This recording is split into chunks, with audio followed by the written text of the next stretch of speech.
Hey guys, welcome back. आज की class में हम डिस्कस करने वाले हैं द चैप्टर इलेक्ट्रिसिटी। ठीक है जी।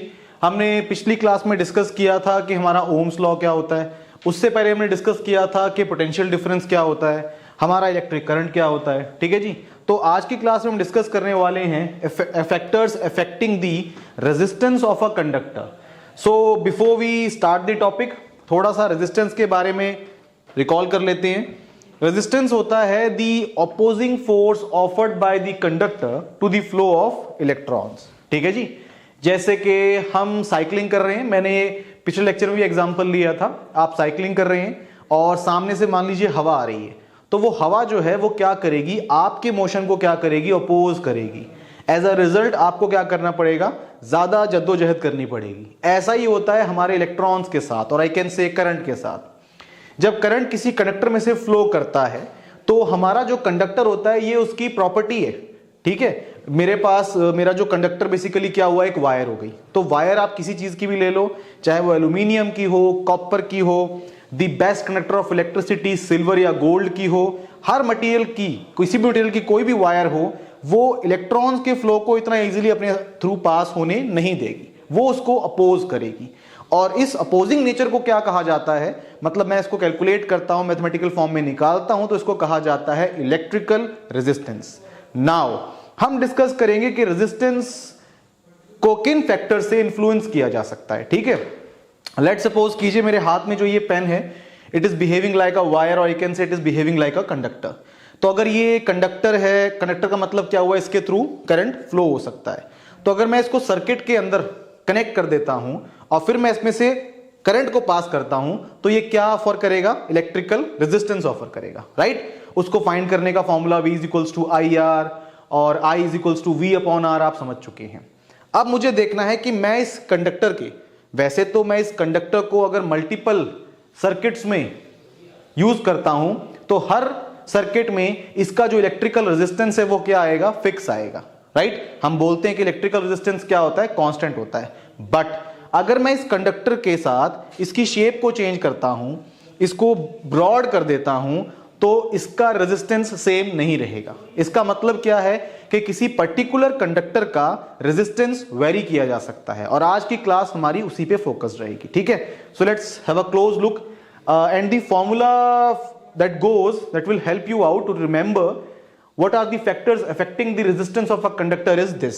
और फॉर्मूला क्या है आपके पास, R equals to rho L by A। ठीक है, ये रो आपका एक तरह से इटैलिक P है, और इजी रिमेंबरेंस के लिए मैं आपको एक छोटा सा हिंट देता हूं। चाइना जो है, चाइना की आर्मी का नाम क्या है, पीपल लिबरेशन आर्मी, PLA। तो वैसे आप इसको मेमोराइज कर सकते हैं कि R is equals to rho L upon A। ठीक है, अब now let us talk about कि what is R, what is rho, what is L, what is A। So R is resistance, rho is called the resistivity, L is the length and A is the area। अब देखिए, let's suppose कीजिए ये wire है, wire is a conductor, कोई metallic wire है, वो क्या है, कंडक्टर। कंडक्टर मतलब इसके थ्रू करंट पास हो सकता है। तो जनरली हम जो वायर लेते हैं, हम जो कंडक्टर लेते हैं, वो क्या होते हैं मेरे, इस तरह के होते हैं। They are cylindrical in shape. तो उस कंडक्टर की कुछ लेंथ होगी,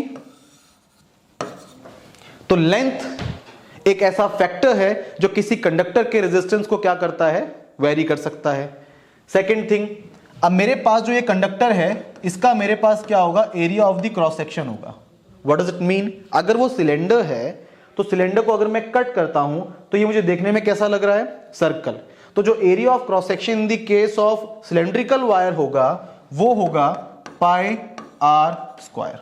अगर क्वेश्चन में डायरेक्टली आपको एरिया दिया हुआ है, then you need not to find, right, pi R square करने की जरूरत नहीं है। बट क्वेश्चन को थोड़ा सा कॉम्प्लिकेटेड बनाने के लिए अक्सर हमारा एग्जामिनर जो है वो क्वेश्चन में R देगा, रेडियस देगा।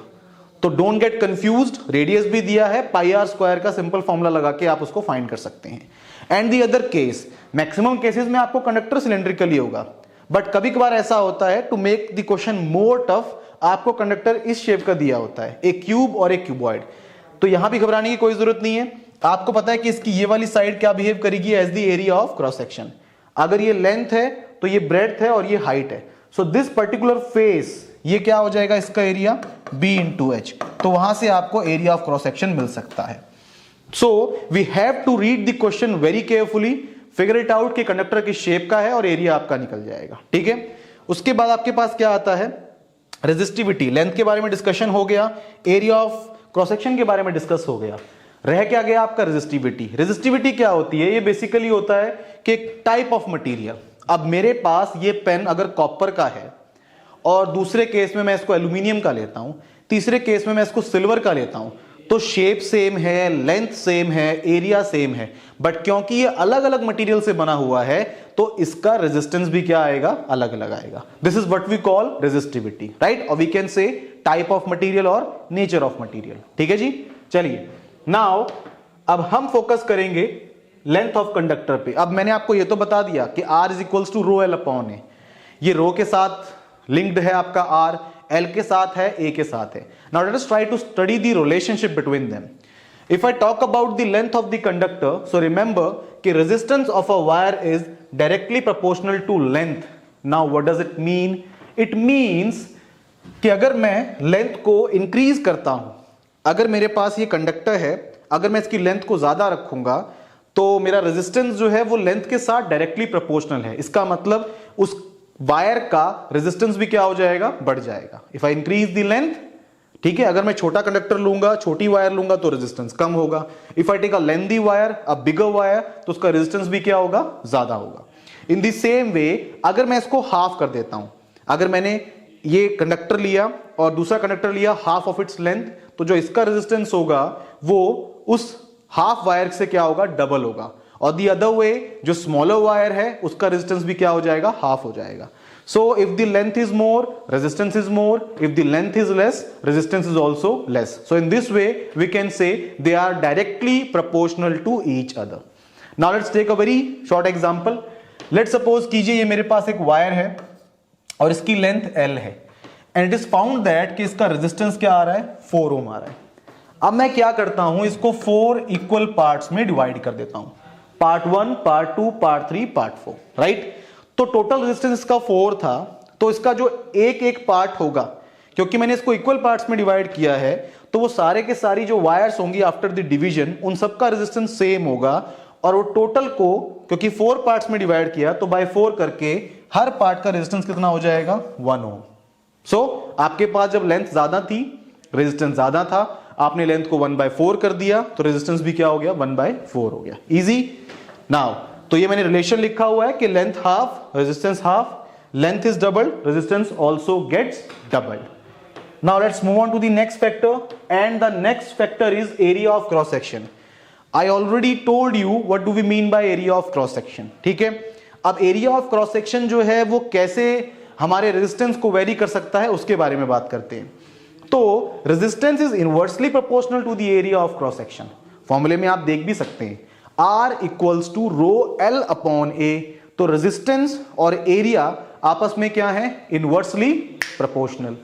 तो एरिया के साथ तो ये रिलेशन बड़ा सिंपल है, बट एरिया मैंने आपको बताया कि अगर आपके पास कंडक्टर सिलिंड्रिकल शेप का है तो वहां पर क्या आ जाता है, R² आ जाता है, because area of the conductor is πr² generally, क्योंकि आपके कंडक्टर क्या होंगे, सिलिंड्रिकल लिए जाएंगे, राइट। सो अगर मैं यहां पर देखूं तो मेरा जो रिलेशन है एरिया के साथ वो तो सिंपल है, इनवर्सली प्रोपोर्शनल का।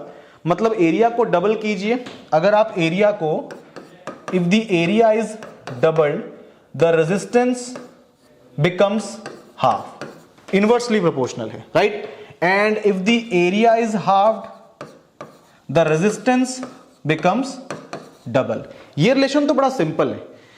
रिलेशन कॉम्प्लिकेटेड कहां पर होता है, जब रेडियस कम्स इनटू इफेक्ट, क्योंकि रेडियस के साथ क्या है, πr², तो यहां पे स्क्वायर हो गया। But need not to worry, बड़ा सिंपल रिलेशन है ये भी। यहां पे आप देख सकते हैं कि रेडियस को मैंने 2r कर दिया है, तो आपको पता है फॉर्मूले में πr² है, तो ये 2r जब होल स्क्वायर होगा तो ये क्या हो जाएगा, 4r²। तो एक तो ये याद रखना है कि इनवर्स रिलेशन है, मतलब अगर मैं रेडियस को इंक्रीज करूंगा तो जाहिर सी बात है रेजिस्टेंस क्या होगा, फॉल होगा। ये तो बिल्कुल क्लियर आइडिया है, ये तो एरिया की तरह ही है ना। एरिया के साथ इनवर्स रिलेशन है और मैं कह रहा हूं रेडियस के साथ भी है, राइट। तो एक चीज के बढ़ने से दूसरी चीज तो फॉल होगी ही होगी। Now the question is how many times, तो आपको स्क्वायर करना है। क्या करना है? स्क्वायर। जैसे कि अगर मैं एरिया को 2r करता हूं तो 2r को जब स्क्वायर किया जाएगा तो वो बन जाएगा 4r स्क्वायर।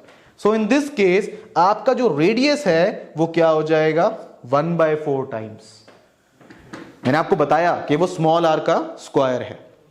ये चीज तो सिंपल है कि वो क्या होगा? कम होगा, बट कितना कम होगा? जो भी वैल्यू थी उसका स्क्वायर कर दीजिए। अब यहां पे आपने r को डबल किया तो रेजिस्टेंस में फॉल आएगा, स्क्वायर करके 1/4 times. Easy.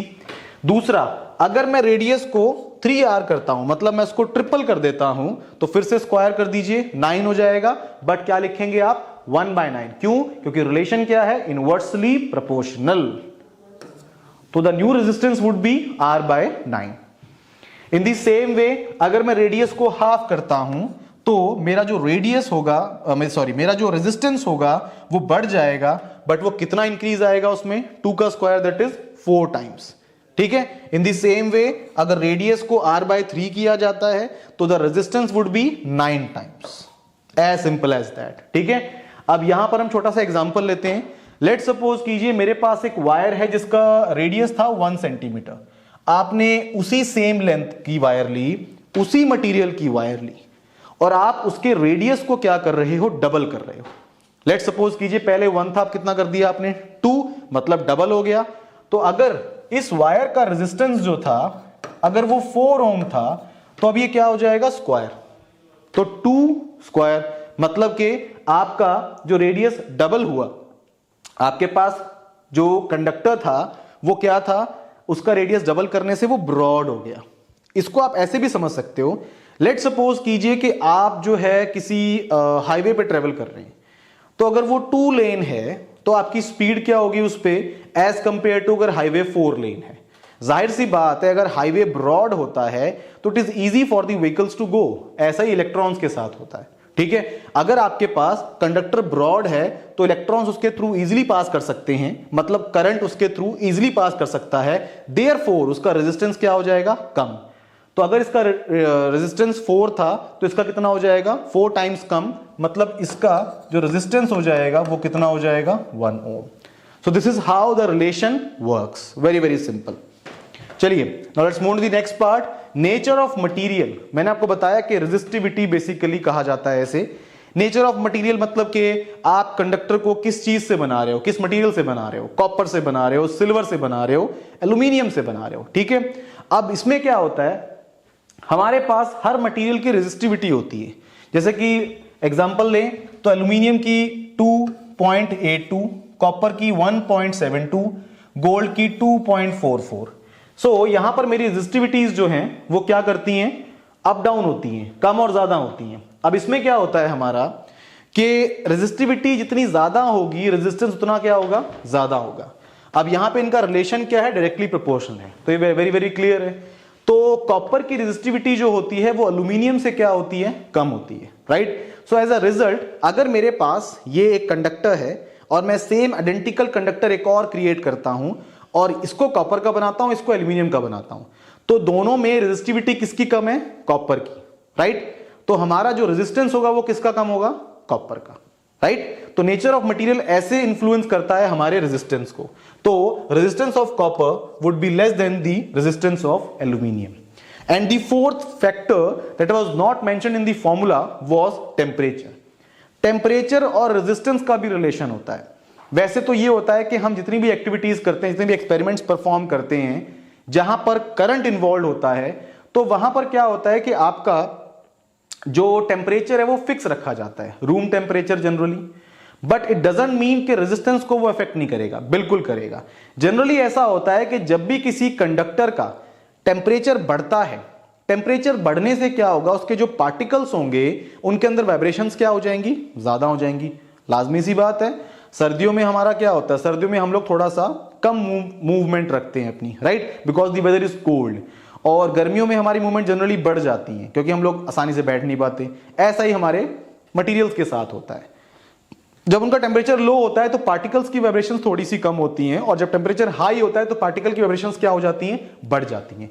In this way जब करंट किसी कंडक्टर में से पास करेगा जिसका टेम्परेचर हाई है तो वाइब्रेशंस उसके अंदर ज्यादा होंगी, है ना।